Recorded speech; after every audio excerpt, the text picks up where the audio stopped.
Welcome to AI Tools for Practicing Lawyers, practical, no-nonsense guidance to help attorneys put AI power to work in their practice right now. Hello again. Welcome to the next episode of our podcast. I'm Ron Drescher.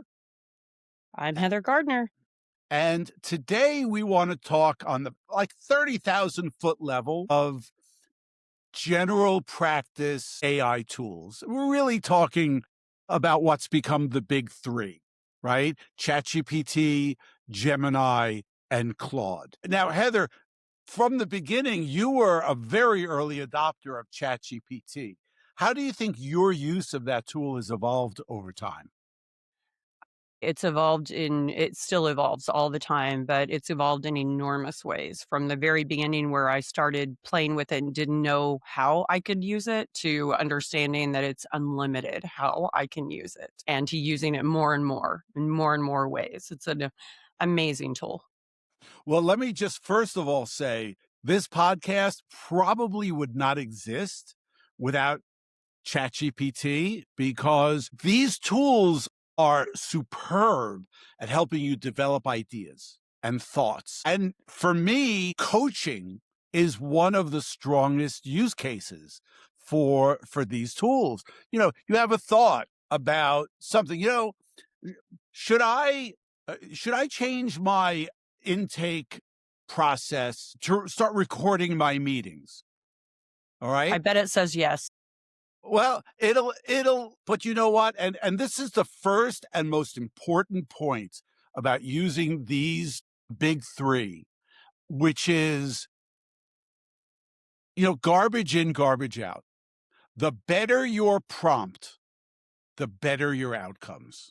Yes. Over and over again. And that is a skill that takes a little while to develop as you become more familiar with the tools. And at first I remember I have a confession here. When I first used ChatGPT, I said, oh, this is really cool. I want to write a memo about the use of how tenants by the entireties works in the state of Maryland. So I asked ChatGPT to do that. It was a very short prompt, and it produced a beautiful memo. And I said, this is awesome. I downloaded it, sent it to the client so that they could understand it. Now, what ChatGPT gave me was correct. It was legally correct. But the cases it cited, hallucinations. Yes. Which, right, everybody knows that these chat agents hallucinate cases. So to me, that's the worst use of ChatGPT, unless you're going to upload your own authorities. Now, if you upload a series of cases and a complaint, a fact pattern, and ask ChatGPT or Gemini or Claude to issue you a memo or a persuasive, argumentative memo using just those authorities, all three of those tools are going to go do a great job for you. Right? Absolutely. I wanted to say the secret sauce, but there's no one secret sauce, right? There's a buffet of sauces available, but one of them is to establish a word count for your output. And that's a great tip. kind of Simpsons level tip. Talk to me, ChatGPT, about how to use, how I should create HR systems in my law firm. And give me 50 words on 5 bullet points. And you can also go a step further and say, am I giving you the best prompt to get the best output? Here is what my desired result is.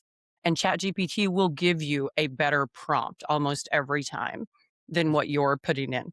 What a great suggestion. That's a great suggestion, right? ChatGPT, help me interact better with you. Uh-huh. All right. Now, it's a little unfair that Heather and I spend so much time talking about ChatGPT because that's our tool of preference. Yes. But we should talk about some of the other tools. And before I do that, I just want to say, Heather, the last time we talked, I was amazed that you're closer to my age than I thought. Right. You know, a little bit, Not a a little bit. millennial, Ron, not a I millennial. know, not a millennial. So I don't know if you remember the old days of television Mhm, when there were three networks. There was mhm. ABC, CBS, and NBC. And PBS, we always had that little fourth. There was PBS, and then Fox came along at a Fox certain came point, along. but there were those three commercial networks. And my question to you is, Heather, could you describe the difference between any of those networks? No, No. no. They had different logos. They had a different logo. That is the difference. Maybe at some point, because of who the executive in charge of the network was, there might be a different flavor of programming from time to time, but they were virtually indistinguishable as brands. Correct. The primary care chat tools are more or less the same. Yes. There's, you stick a prompt into Claude, you stick a prompt into Gemini, you stick a prompt into ChatGPT, you're going to get pretty similar outcomes. Yes. Everyone is Uh, using the same technology. right. Pretty much. Pretty much. Now, so I spent a lot of time since our last episode really kind of exploring the three of them. And here's kind of where there are differentiators as far as I understand and as far as I've seen.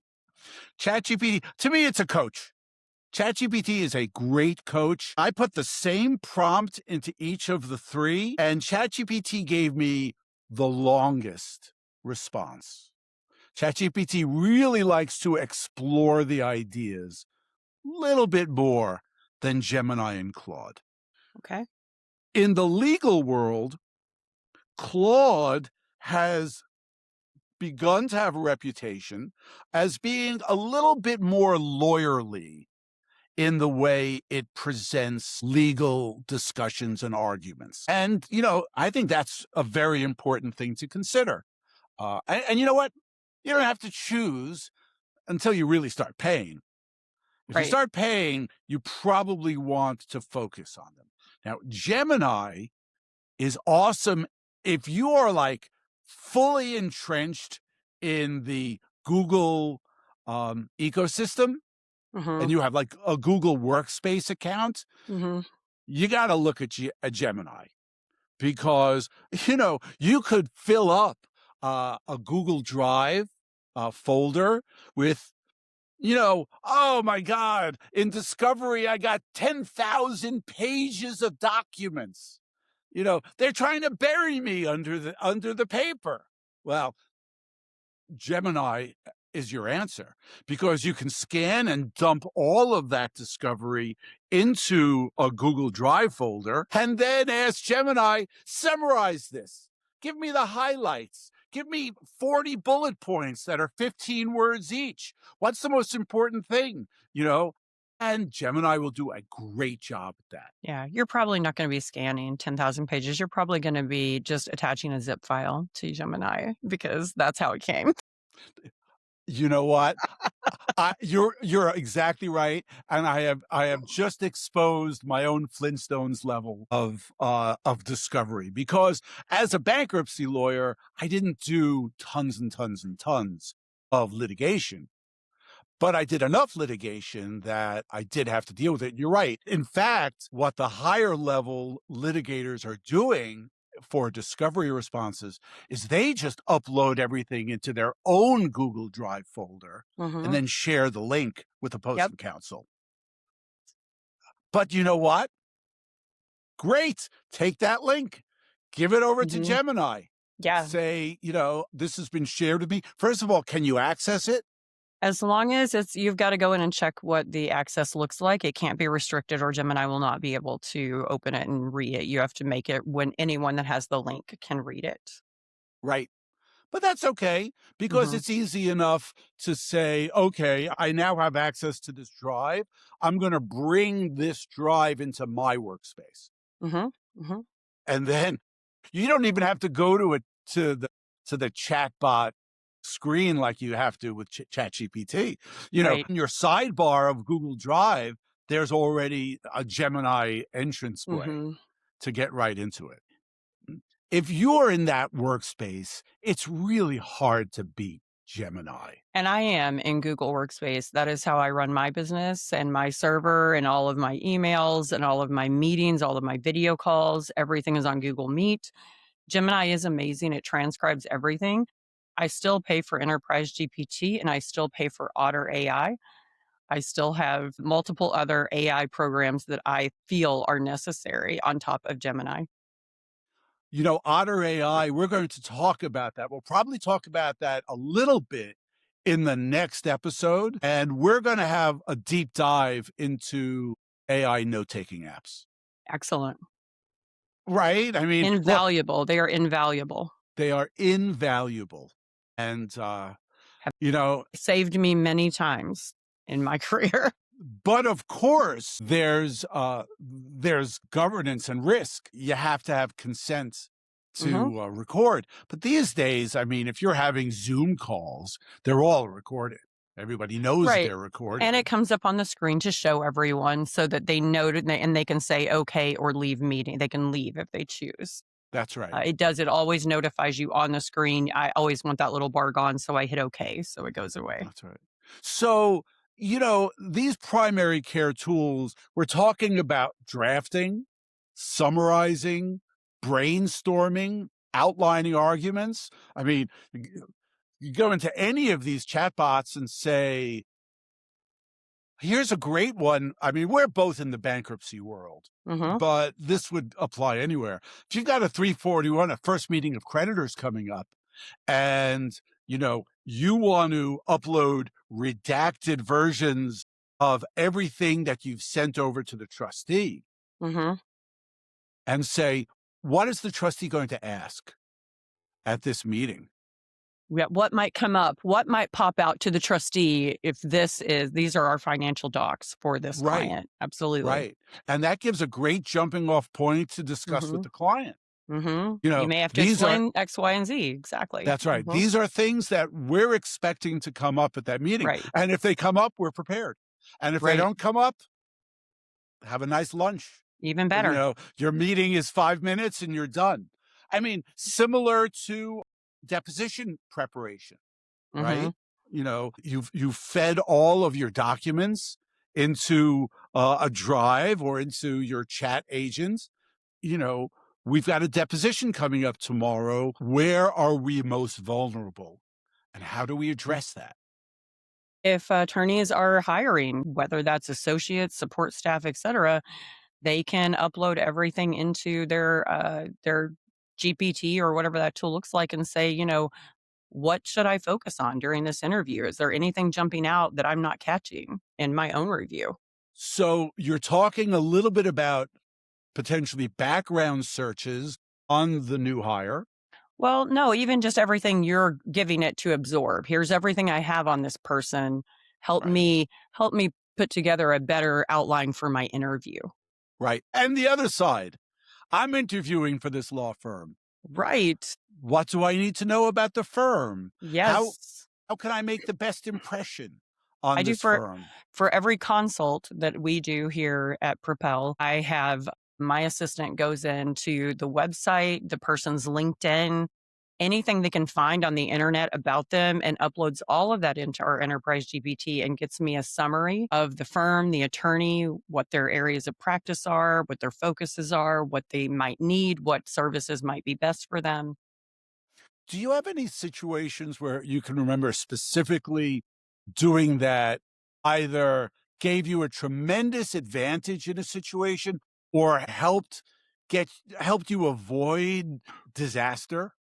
I think what advantage it gets is it really gives you a personal insight that you might not could glean because you might not have time to read all of these pages before you do a meeting with someone. If you give it to your large language model and say, absorb all of this, multiple pages, websites, etc., LinkedIn profile, you get some really great information.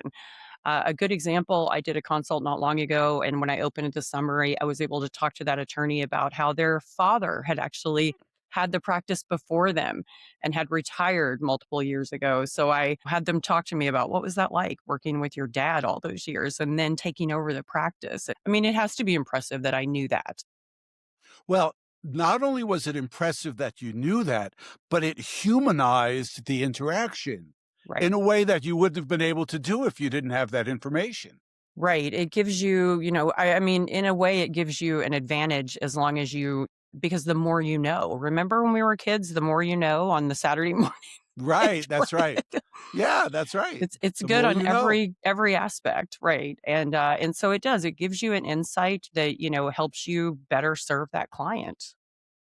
One of the things that I've started doing, and I would be have done this for my entire practice. I won't send an email now without vetting it through ChatGPT. Now I'll send an email. Yeah, I'm available at 4 o'clock, on Tuesday for a call.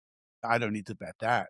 But if there's Right. anything substantive in an email, I will either create a first draft and upload that over to ChatGPT, explain the tone I want, right? Because that's important.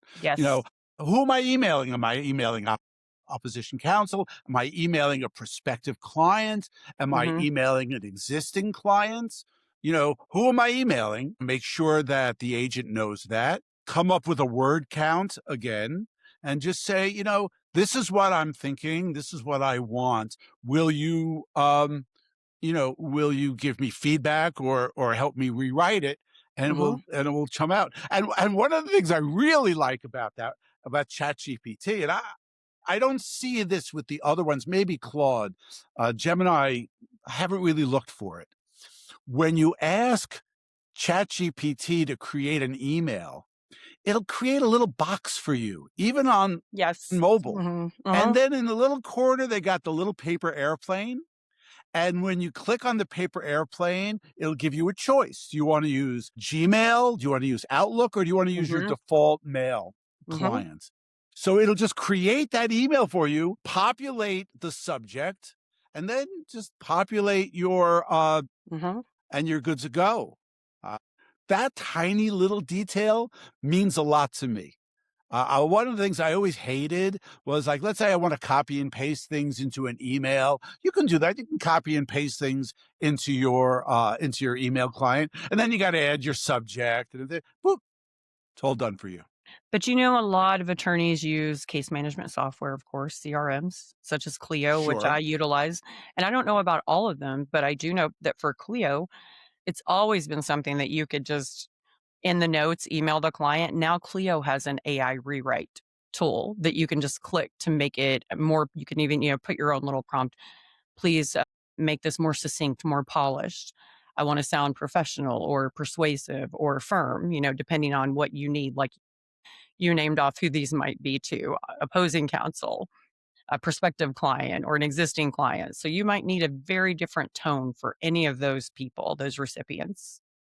That's great. I wonder, because I was not a Clio user, but I wonder, is that something? I don't want to get too deeply into it because we're going to talk not next week, but the week after. We're going to talk about AI tools that you're already using, that are already in your Right. apps, and you don't have Hmm. to buy anything extra. When you want to do that in Clio, is there a button you have to push to say, yes, I want to use AI for this?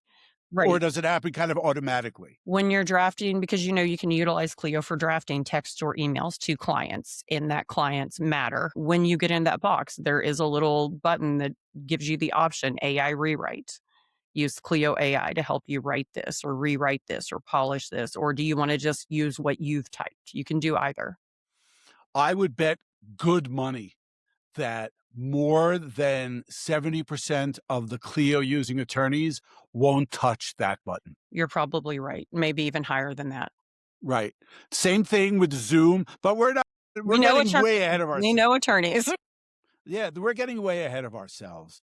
So, you know, there's still risk in what you're doing. Kind of, in addition to the Flintstones, Simpsons, Jetsons model that we're going to talk about in a minute, there's kind of green light, yellow light, and red light risk factors, Mhm. right? I mean, if you're using ChatGPT for coaching or for, crafting an email of some, or asking how to do HR implementation, those are all going to be green light. You're not running risks of Right. creating problems. No real risk there. Right. Now, if you want to upload a whole bunch of bank statements, and I did this, by the way, I uploaded a bunch of my bank statements to all three of the main LLMs. By the way, we're using a whole bunch of different phrases for the same thing. Heather used large language model. Mhm. I've used chatbots. I've used AI agents, all the same thing. Just for listeners who are just kind of like getting their feet wet in this world. So I uploaded a year's worth of my bank statements and I asked ChatGPT, I asked all of them to create an Excel spreadsheet that would list each bank statement by month and then list the deposits, the withdrawals, and the running balance.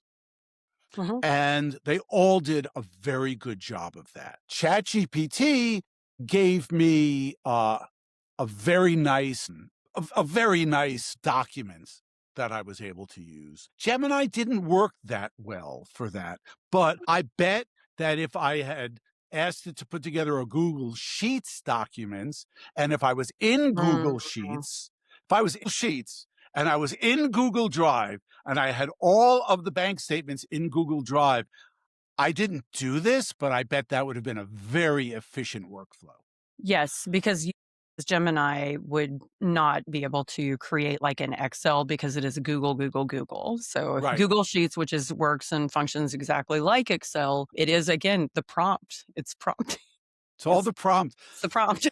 So, Heather, you don't know this. I haven't discussed this with you, but one of the type of episodes that I'm going to want to do, again, I have more time on my hands than most lawyers, and I'm very excited about this podcast, is we are going to do prompt strategies That's for beautiful. specific issues.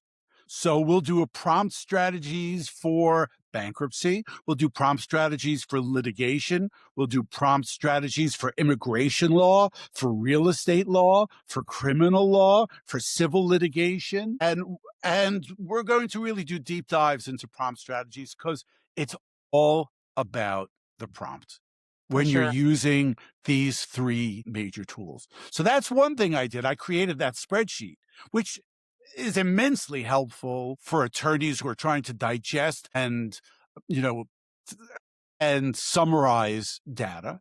Another thing I did was I took one bank statement and I asked all three tools to redact my PII, my personal Oh, identification nice. information. I asked it to redact the account number and the name and the address Mhm. on all the pages. Gemini couldn't do it. Mm. Claude really couldn't do it. ChatGPT took me 3 passes, but by the third pass, it did a very nice job. So I Nice. uploaded about 3 or 4 more, and it did it perfectly. Now, I don't know about you, Heather, but for me, one of the big pain points of being a bankruptcy lawyer or interacting with courts through ECF is you've got to redact the PII for Yep. tax returns, bank statements, anything like that. And it's a headache. I'll tell you what, because you just hit on something that's very important when you're talking about prompt and how important prompts are. You said it took you 3 passes with your GPT to get that right, and then you got an amazing result. I often do that. I'll go back and forth with my GPT. You're not giving me what I want because of this. I'll tell it exactly what. At the end, if that's a prompt I need in my library, I will say to GPT, please give me a thorough prompt that would have gotten me this result. Then I get that really good prompt that it gives me, and I add that to my library rather than trying to come up with my own based on the multiple I had went back and forth. That is a really meta process. Yes. And I love it. That's great. It's great. And by the You're way, collaborating. I'm collaborating with my GPT. right. So, I mean, if the creditors council wants a year's worth of bank statements and 3 years worth of tax returns and pay stubs, you're going to have to redact that. And I'm going to tell you something that a lot of people don't know. You may want to cut this out and put it in episode 4, but there's something in Adobe that gives you the ability to do exactly that, no matter how many pages. It's probably an AI tool that's been baked in for many years before we had GPT. Find and replace. So you put in that account number and it's going to find it and redact it on every single page. So you don't have to go through it. It's a similar system to what you're talking about doing that does it en masse, quickly and easily. That I know many people throughout my years in the legal field, when I would tell them that tip, had been going through and redacting each page separately for many years and didn't even know that existed. That's huge to me. I mean, I Mhm. think that's a huge thing. By the way, another thing that I did with the bank statements, I asked each of the chat agents to flag questionable transfers in the bank statements. Do you think you would trust it to pick those up on a bankruptcy case? I wouldn't. You know what? What a great comment. It's You gotta almost give it a as if lot more information than, like, here's a dollar amount, anything over this, or anything that's not a direct deposit. If you're seeing lots of electronic platform payments, these are the things we would be looking for, right? you know what? It's almost as if we planned this because my translation of what you're saying, Heather, is that a human needs to oversee 100%. all of this. A human, Yes. but you know what? I would rather be in a situation where I ask an LLM to flag suspicious transfer over a year's worth of bank statements than have to do it all myself or not do it at all Especially as a first because it's pass. just so labor intensive. Right, That's and right, that first especially as a pass. first pass. I'll tell you where things like that could be so valuable too is when you look at estate matters. Sometimes they do really need to look at years and years of bank statements. Interesting. For I've seen cases like that where you really had to search through many years when people were arguing or looking for hiding money, et cetera. I wonder if in the future trustees will be looking at it when they're searching for assets or if they're Mhm. already utilizing it. Wouldn't that be cool? Right. Right. That it's really an amazing tool. And you know, I participate in a bankruptcy lawyer group, and one of the lawyers posted a case that frankly has almost zero relevance to how most lawyers work, which is it was a criminal case where the criminal defendant used AI to research the issues around his indictments, and the court ruled that that was discoverable Okay. in that litigation. Now, there's another case where an attorney did the same thing, and the judge ruled that was not discoverable because it was attorney work product. And it was okay, I was gonna say, would it be privileged? Yeah. Right. That was work product. But when the client did it, no. So, there's a lot of discussion about that case. It is not a cautionary tale, in my opinion. It's more of a, talk to your client about using AI, let them know that it's discoverable when they do. Um, but there were attorneys saying, I don't use AI, and this is why I don't use AI. I'm never Mhm. going to use AI. Somebody said, I like this. I use AI, to do, planting. It helps me with my gardening. Personally, I use AI to help me with my piano lessons. That's cool. Yes. So, Heather, we've gone on for half an hour. All right. And, we respect the time of the attorneys who are listening to this. I don't really Mhm. like to go much more than that, We although could tout AI. we could talk for hours And about a half, yeah. implementations. So now is the time for us to talk about Flintstones, Simpsons, Jetsons tips. Do you have anything for us this week? So for Flintstones level, I say just start doing what we've talked about a lot today, the low risk, the no risk things like drafting emails, like just utilizing it to start doing things that would be very helpful and time consuming, but are not involving any risk, any real risk. For Simpsons level, use it for drafting anything else. You've talked about having it draft a memo for you, something more substantive, but using it smartly as a first pass, a first draft, and doing the human oversight. And for the Jetsons level, using it for other things that we've spoken about, which are creating processes, SOPs, HR implementation in your business or your firm. So I think those are good ways to utilize it, which all involve different levels of risk. And for me, the Flintstones, Simpsons, Jetsons level can be many things. It can be that you know more every step of the way, but you also are risking more every step of the way. By the way, in the words of ChatGPT, I love that. I, have you been getting that from ChatGPT? ChatGPT Where tells me that a lot, yes. Yes, I love that. That's a brilliant Mhm. idea. I have gotten brilliant ones from ChatGPT. Oh, when And it that's says, the "What a thing. thoughtful," it'll say, "What a thoughtful question." It'll tell Right, me that sometimes. right. And you know what? Some people don't like that. And you could turn it, you could adjust that in the settings. You Mhm, could make it a little bit more professional and a mhm, little bit less lovey-dovey. mhm. But I kind of like it because it gives me that tiny hit of dopamine, the tiniest possible hit of dopamine. And, it kind of inspires me to move forward.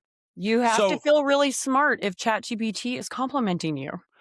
exactly. Exactly. So here's my Flintstones, Simpsons, Jetsons, which, by the way, I have a shortcut with ChatGPT about that. I call it FSJ, and ChatGPT knows exactly what I mean by that. Cool. And for me, and by the way, mine are very similar to yours, but on the Flintstones level, just create accounts.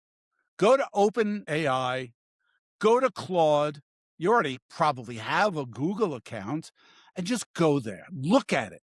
Think about it. You want to test them? Submit the same prompt for all three. See what comes back.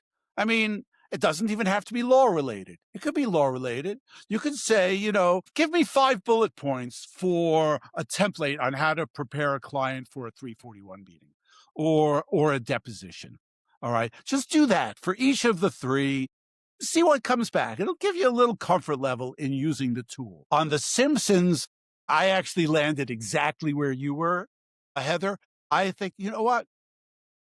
Create a research memo, but upload your authorities Mhm, and instruct the agent to only use the authorities you upload. mhm, And that kind of removes that stigma that we have of hallucinated authorities that mhm. get lawyers into trouble. I was playing golf with one of my friends who's a lawyer, and he was talking about an associate in his firm was doing a case in North Carolina, and the North Carolina lawyer used, ChatGPT to write a memo, and they came up with hallucinated cases. We all know that some lawyer got fined $5,000 for that somewhere. It's amazing to me that everybody doesn't know you shouldn't be doing that. Oh, it's still But happening. Yeah, we're still hearing still about it. happening, Still you know. happening. But if you use your authorities and you tell the agent not to use anything else, I think you'll be very happy Mhm, with what comes out. mhm, Um, Now, for the Jetsons level, these three bots, Claude, Gemini, ChatGPT, they have various third-party integrations that you can use, kind of like Zapier. Now, if you're on the Flintstones level, you have no business knowing what Zapier is. right, If you're on the Simpsons level, you've probably heard of it, and if you're on the Jetsons level, you're probably using it. right. Just so you know, Zapier is a bridge platform that will help certain apps that don't already have open APIs talk to other apps that don't have open APIs, where Mhm. the integration is not baked in. It's a cheat, but it's expensive. Well, right, It's a right. it's a workaround, So, pricey one. you know, and by the way, each of these three have an enterprise level tier Mhm, that has very high levels of data protection. mhm. So, on the free off the shelf level, I would not upload Anything. PI Mm-mm. for redaction, but on the enterprise level, you can.